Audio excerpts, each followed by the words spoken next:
Let me tell you something, because it is only in God's presence.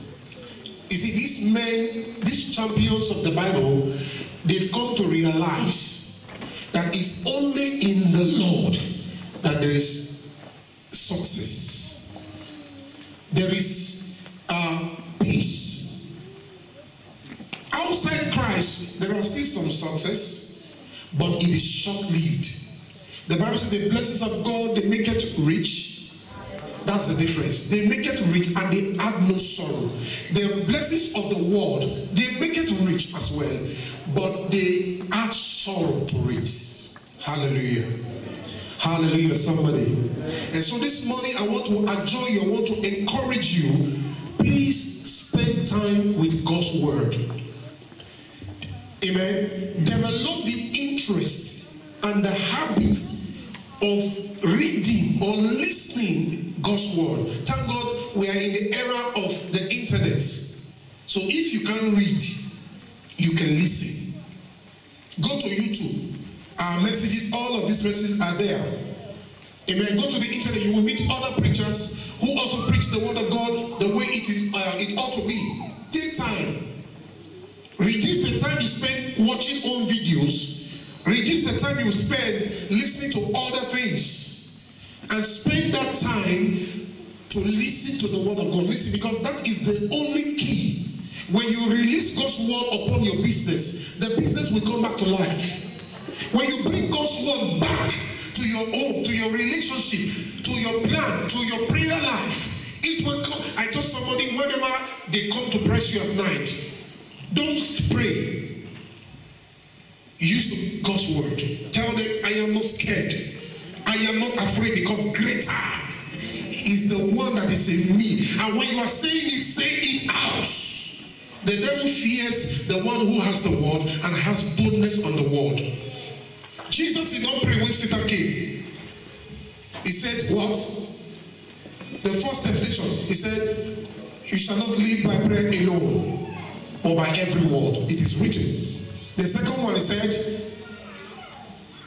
you shall not, thou shalt not tempt the Lord thy God. And the last one is, get thee behind me, Satan. One long story. The word. The word. So when you speak the word to that situation, then that situation will change. But when you keep praying, you may pray for 3 hours. And you are begging God for 3 hours. God is not interested in those who beg him. Only servants beg the master. Sons and daughters don't beg, they ask. The Bible says ask, knock, and seek. And when you look at ask, it starts with A. When you look at knock, it starts with K. And when you look at seek, it starts with S. And when you look at knock, it starts with K. It's still the same thing. Ask, A-S-K, ask. That's what children does. They ask. I have a son. Because he's the last. He has boldness, even when I've told them not to. I said, today, don't put on the TV. Today, you are not putting on the TV. Okay, they will go inside. Blessed will dare not come back. Elliot, Elliot is a soft one, so he will not come back. Then you will see a shadow approaching. When you look, yes, what can I do for you? Can we on the TV? But I just said you should not on the TV. Say, no, go back. Later you come back. Daddy, I am tired. Of what? Of sitting down. Okay, sleep. I'm tired too. What do you want to do? I want to watch TV. So you have no other option but to say, go and watch the TV. Because he knows that if I press Daddy, he will concur. I know why some of you laugh. There's a music like that. You will concur. I don't know where they are getting their words from. But it's an English word. You will. So the same thing as a child. You press your father. He may say no. Press him more. He's your father. Press him the more. He will give it to you. I declare upon you today. Everywhere God has told you no. I declare in the name of Jesus, and before the end of this meeting, he will look at you with another eye and tell you it is night time. It shall be your turn now. It shall be your turn to testify. It shall be your turn to rejoice. your time for people to gather to celebrate. Somebody shout and receive it. So this morning is Jeans Sunday. Look at somebody, say, look at somebody's jeans. Say, what kind of jeans are you wearing? Let's see the best dressed jeans man. Is the camera on? I want to see the best dressed jeans person. Because I can see some people not wearing jeans. Brother Moses not wearing jeans. Amen. Hallelujah. But it's okay. Now some of you will be wondering, this church, is it how they dress? Even the pastor is on the swagger. No, today is Jeans Sunday. Jeans Sunday, we came from the idea when friends when friends have to discuss. There's a time when friends meet to talk about maybe family issues, job issues. When they are in the world, they have a meeting point, maybe like a bar or an eatery, a restaurant, and when they sit down, they pull down their tie, right? They remove the tie and fold the sleeve, and this time it's off duty now, they begin to talk. So that's where the idea came from. So when we say Jeans Sunday, it means and that Sunday you come without your tie, you come casual, you come free, and we relax and we want to discuss. Are we ready now? Yeah. Are we ready? So we're going to take the questions as some of them came, and if we finish this one and there's still time, your questions can also come. Please, it has to be in order. Please, you can have a microphone just in case. The first question that is here. Sorry, okay.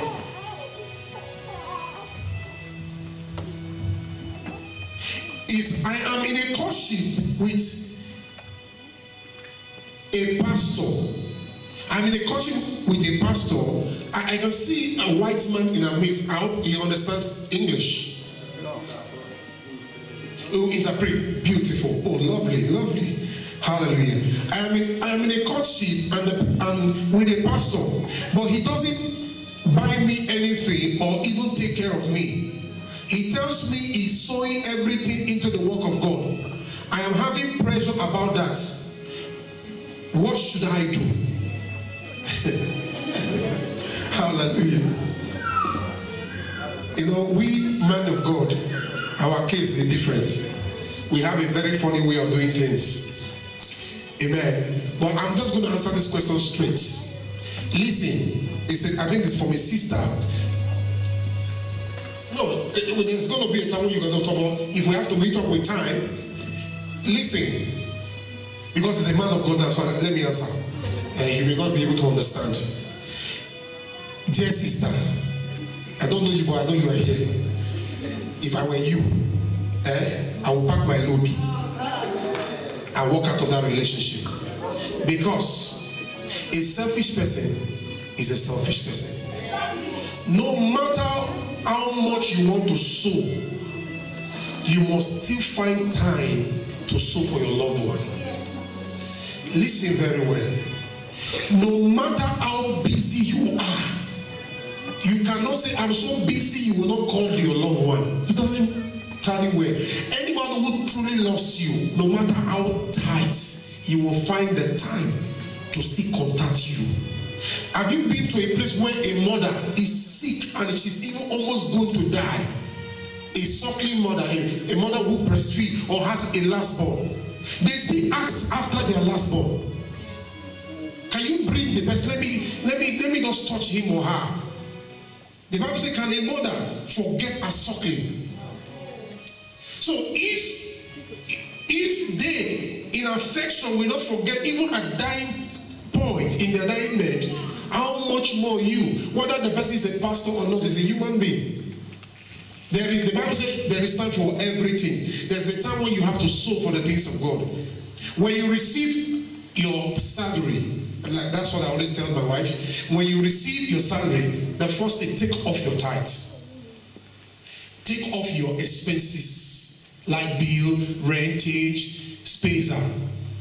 Then take off your savings. The remaining one is miscellaneous. They call it miscellaneous, which means you kept it aside in case of incasity or in case of emergency. That's the way you organize your life. So if he can't have a small space for you, then you are in trouble. Somebody's going to take us back again. I thought I've rounded all this issue. Okay, let's hear from him. The microphone, please. Praise the Lord. Hallelujah. Pastor, there is something there I want to understand. Okay. The issue is the sister Pakela, which you said, is the sister really there because of what you would do? Is the sister building? Because if you go back to the word of God, are you building future with this person? If you are building future, you should know that the seed is for you and your children. Okay, let me answer the question again because it's a pastor. I don't want us to be too spiritual and forget the reality. In the first place, the pastor walked up to the sister. Sister, I want to marry you. Which means I am matured enough. Pastor Man preached the message during the Bratito's wedding.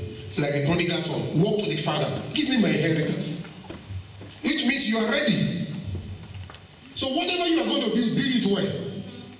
Whatever plan you are planning, plan it well. What we are saying here is that I'm not sure the sister is asking for Ferrari.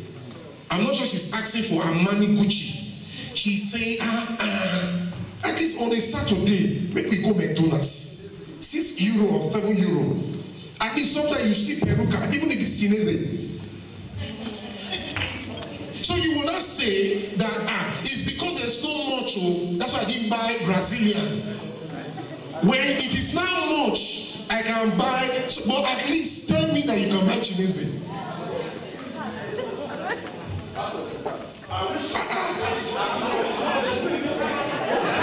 It's a female question. The brothers are not happy.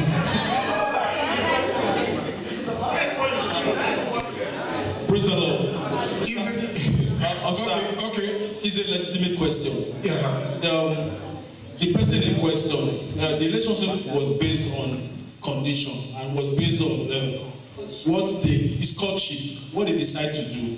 Admixture, was it your initial plan that you were going to endure with him to the point when he will be standard to learn how to give out? Because at a particular time, the man has not had. The girl might have something to do with financially. Is it in this case? Okay, now I want us to understand something. Hold on. Now I don't want if I would have said, okay, maybe the person should, but no. Now I want us to understand what courtship is all about. We're looking at a man now.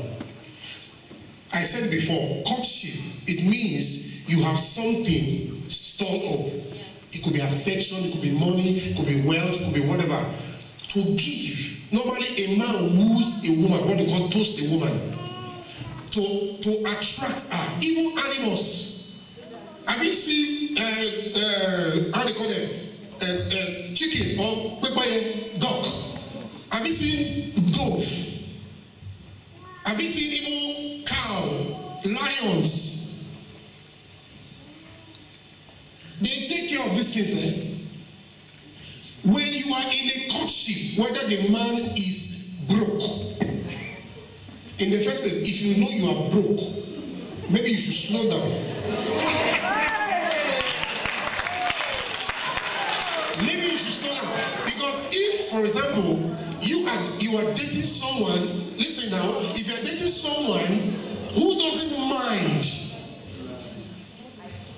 When I met my wife, I was not almighty. Listen now, listen very well, listen. When I met her, I was not almighty. I was not almighty. I was doing something, but I was not almighty. It was not all grooming. But she knows what I told her. I'm not lying about it. It's not those kind of who hide their bank account and sit on it and tell you there's nothing. And we had an agreement. In fact, we had no agreement, but we just understood each other. When she brings, okay. When I bring, okay, we don't count it. Okay? And sometimes she's not the type who like buying things. I'm the one forcing her. Some of the clothes she wears, I force it. You must go. They're uniform. Permit me. Even the jeans you want now, today. She said, I have jeans at home. I said, God forbid battle. Those ones you have used to go work and come back. No, not with you. How much is jeans? Let's go to Kiabi. I didn't take her to Armani or Gucci. We just went to Kiabi. And with €25, we got one. And then, please, can you stand up?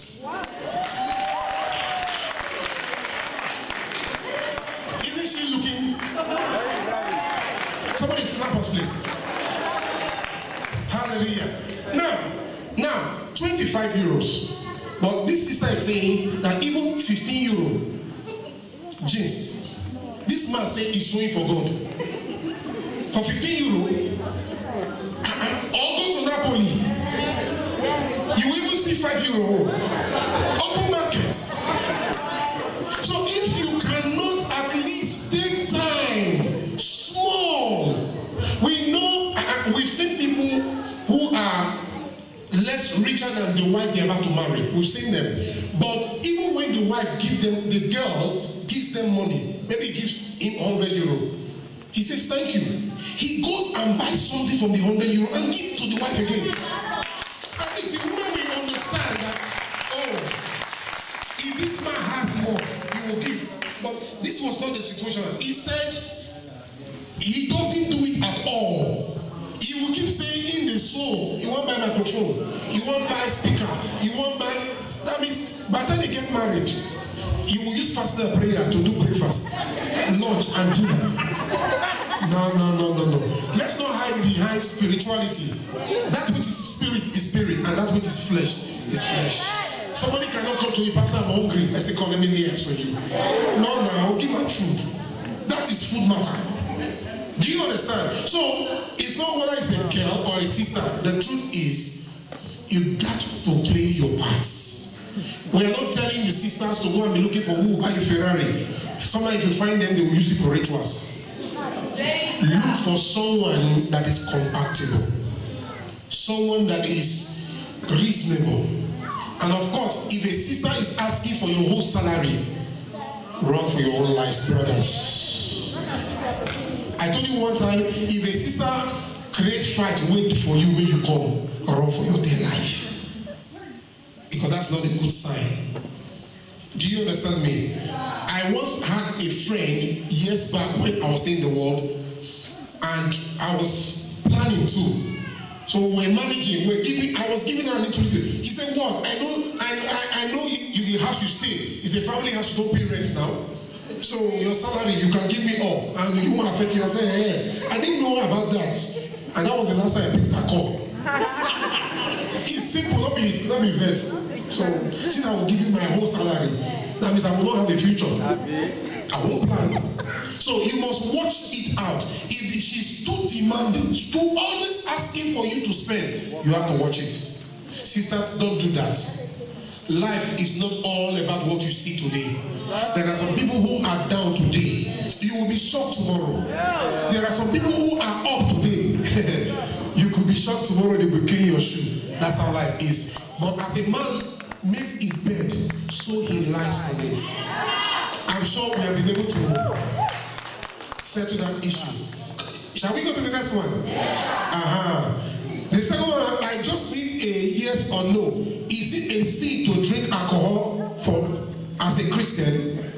The person said, I just need a yes or no. Somebody help us. No, he said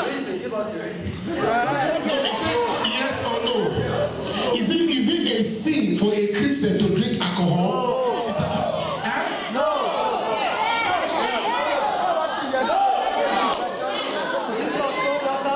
Okay. No, we don't want the chorus answer. Somebody, me, we ask you the reason. The person said no reason, but I think for clarity purpose, let's ask the reason. So somebody, just one person. He said no. Sister Favor, okay. He said no, it's not she's from Delta State. So, she must have a reason. Please give Sister Favor. She said no. She said you should not. No, is that what you said? Yeah, that's what she said. Okay, you said it's a sin to drink, right? I thought you said no. Sorry. Somebody who said yes, it's not a sin. For me, I don't think it's a sin. Let's hear from you. It is when you get drunk that it's a sin. If you don't get drunk, it's not a sin.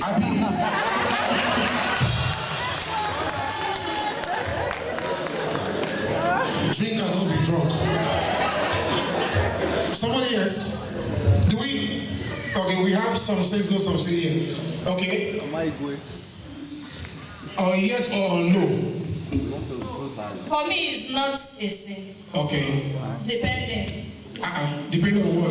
Because if you can control yourself, you won't find yourself in any problem. If. Okay. That means you won't get drunk. Yes. You can drink but not be drunk. Okay, but it's not in the Bible, sir. It just. Okay. Hallelujah. Now, okay, let's hear from Alex. Final one, then we'll go back to the scriptures. Hallelujah. Praise the Lord. I believe the same Lord that catch up with food, the same Lord that catch up with alcohol. They say gluttony is the same, and drunkenness is also the same. Do you understand that? He said the same law that affects food, which means when you eat too much, you become a glutton. The same law affects drinking. When you drink too much, you become a drunk. But there's also a Bible terms which I'm going to use now. But I want us to look at the scriptures. You know, sometimes the Bible, they are not direct about a particular issue, but they give you reasons. The Bible says in Corinthians, a little leaven leaveneth the whole lump. Everything starts small. So, like the sister said, if you can control it. If. That is the problem. The if. Do you know you can go to heaven without Christ? Do you know? Yes. Let me explain to you. If you are able to keep the 10 commandments without breaking one. Don't break one. Keep the 10 commandments every day. 24 hours, 7, 365 days without breaking one till you die. You go to heaven. How many of you can do that? Let me see your hand. If you raise out the hand, Holy Ghost. You can't. And for that reason, we need Christ. So that word, if, can you actually as a human being control that thing constantly all the days of it? You can't. One way or the other, you will get excited because alcohol alone is an intoxicant, which means it will stir up your adrenaline, your system. Before you know, you have a wife at home, you walk up to a sister. How are you doing now? Not when they see you, they pass. Before you know, you start touching her where you ought not to. Then she will slap you, then fight will start. Then when they start playing the thing back to you, you say, I did it. No. Sister, that's true, I taught you. You did ask her now. Because the alcohol has messed up your head. So, my conclusion, it is better not to drink. Yes, it is not a sin, but it leads to sin. Alcohol is not a sin, but it leads to sin. Do you follow? So the Bible says, flee from every appearances of sin. That's the things that will lead you to sin. Run from them. So alcohol is one of them. Flee from every appearances. It's not sin, but it looks like it. Take away from it. Because the moment you get yourself soaked, don't play with the devil. He's not powerful. It's only tricks. He has powerful tricks. He has a way to do it. In fact, in the book of in Ezekiel, the Bible talks about the Rechabites. The Rechabites, their father told them before he died that none of them is like a village. And there are over 25,000 people. Their father told them before he died that none of them should drink alcohol and none of them should live on mansion. They should live in small houses. In other words, they should live average life so that they will not, because of I want everything, start going out of line.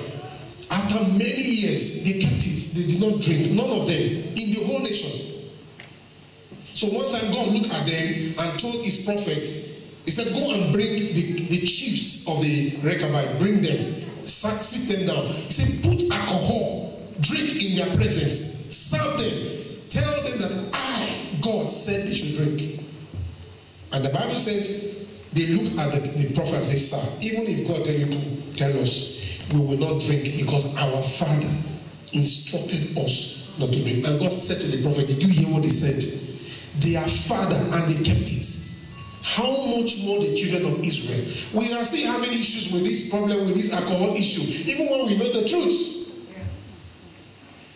Every fight that has taken place in Ghana, check out. for it.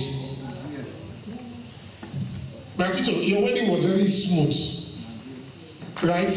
Put your hands together for Jesus. I was watching. A pastor to me, I was watching. So look, I see alcohol for your wedding. Say that you use your horn buyer. Now that day you resign.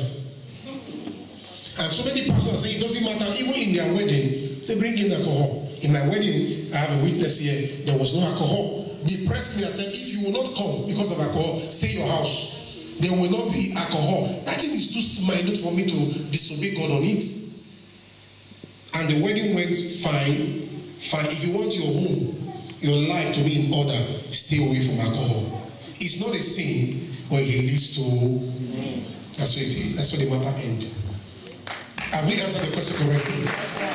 Hallelujah. Then the third question here is, what really happens when a Christian dies? Do they go to heaven and go to God? I need somebody to answer me on this. Somebody. What happens when a Christian dies? The third question. What happens when a Christian dies? Yeah, a believer. So the word Christian is a believer.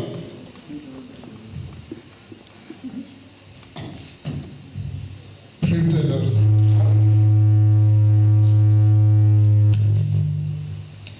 As for me, you go to heaven if a believer Christian dies. Okay.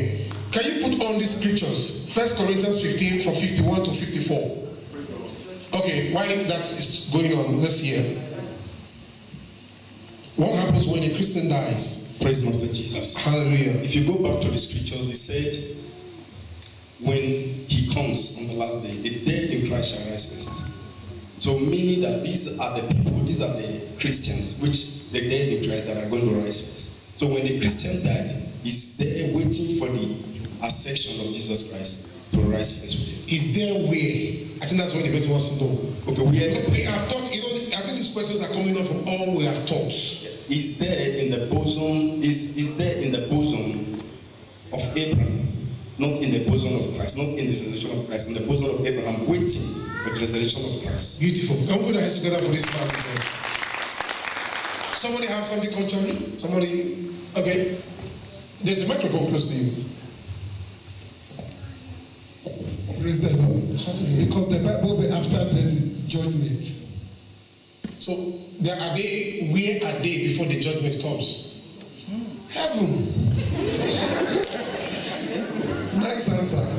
Hallelujah. Praise the Lord. This brother loves heaven a lot. Just as I do. Okay, let me rephrase it again because some of us probably were not around when it was taught.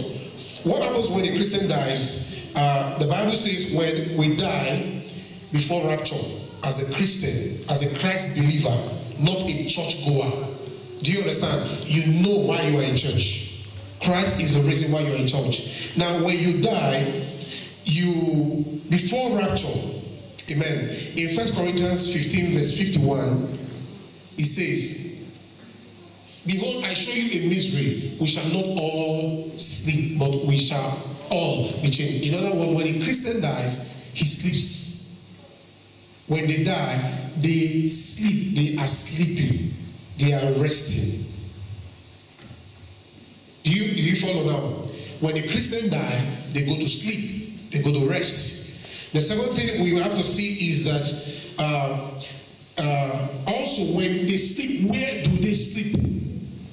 They sleep in a place called Sheol, or another English we call it Hade, or what we call paradise. In Luke 16, if you read from verse 1, there's no time. The Bible talks about Lazarus and the rich man. The Bible said the rich man did not serve God, so he was just grooving and he died. When he died, he went to hell, not hellfire. There's a difference. He went to hell. Now, when Lazarus, the Bible said also Lazarus was there. He was a righteous person, but he was poor. So when he died, he went where? To Abraham's bosom, not to heaven. Not to heaven. To Abraham's bosom. Abraham's bosom is the place of rest where believers will sleep. if you are in Christ. But the rich man, because he was not in Christ, he ended up in hell. In Abraham's bosom, you are freed from the sting of death. The Bible says, "O death, where is thy power? O grave, where is thy sting?" In Abraham's bosom, the grave have no power over a child of God. So the child of God will sleep perfectly. But the one in hell will be tormented. Because hell is a cold, dark, horrible, terrible place. No one can sleep there. Even when they use the word, this person, they go through hell. Have you not heard the word? Which means it's a terrible place. So when a Christian dies, the answer is he goes to paradise, or he goes to Sheol, S-H-O-E-L, Sheol, or H-A-D-E-8. He goes as a place of rest, or a place where he sleeps patiently. So all the noise they make around is not his business. He is not concerned about muta or rent or bileto or spaza. He is not concerned. Hallelujah. Do you understand it now? So, but in hell, the Bible says after rapture, what is rapture? When the trumpet shall sound. The Bible says these people who died in Christ, who are resting or sleeping in paradise, they will be the first to rise. The Bible says, but their body will change from mortality to immortality, which means they will not have this kind of body. This body is gone. It's gone back to the dust. So they will put on the spirit. The real person in them will take off from the grave when they were buried to meet the Lord in the air with the host of angels. Then those of us who are also Christian, who are here now serving God well, but have not died before rapture, we will also be caught up. Can we celebrate Jesus? We will be caught up to meet them in the air. To reign for how many years? 1,000. 1,000 years. The Bible says 1,000 years is with jolly. We are going to see each other. I'm going to see Brother Moses, see Brother Sewe, see Brother Uchi, and the other is Daniel, Brother Daniel. We're going to see each other because we were in Christ. But that is not the final judgment. It is after the final judgment that God will now decide who will go to hellfire and who will go to heaven. Because, let me explain to you, after the rapture, there are people who come to church but they are not serious with God. They play with God. They will miss the rapture, sure. But the Bible said, there will still be church like this. There will still be fellowship. Because life will still go on. But they will know that they have missed it because they have not seen Pastor, they have not seen Brother Jonah, they have not seen Brother Eddie. Say amen. But they have not seen Brother Kido, Brother Sochi, Sister Linda, Sister Pat. Okay, I'm mentioning people who are not here now. Amen. They've not seen them. Also, they know the rapture is taking place. But they have grace. Not grace. They have ability to make another choice. That, now that I've missed the first one, I will not miss the second one. But the Bible says it's not easy. Because the second one is the time of tribulation when the Antichrist will rule. Which means you have to have 666 either on your hand, that's the codice fiscale now, or on your forehead. We are you so understand it better. Is the codice. In fact, some of these things are already operational now. There are some companies you work, they put a code in your hand. That's how the door opens. But then you put it to the door, it opens. If you don't have that code, it doesn't open. So you have the mark 666 on your head or on your hands. That is the only time you can survive. So, for example, you go to supermarket, penny markets, for them to sell for you, you need to present the mark. If you go to the bank, the mark. Post office, the mark. Hospital, the mark. Taxi, the mark. Computer, education, everything, you must have the mark.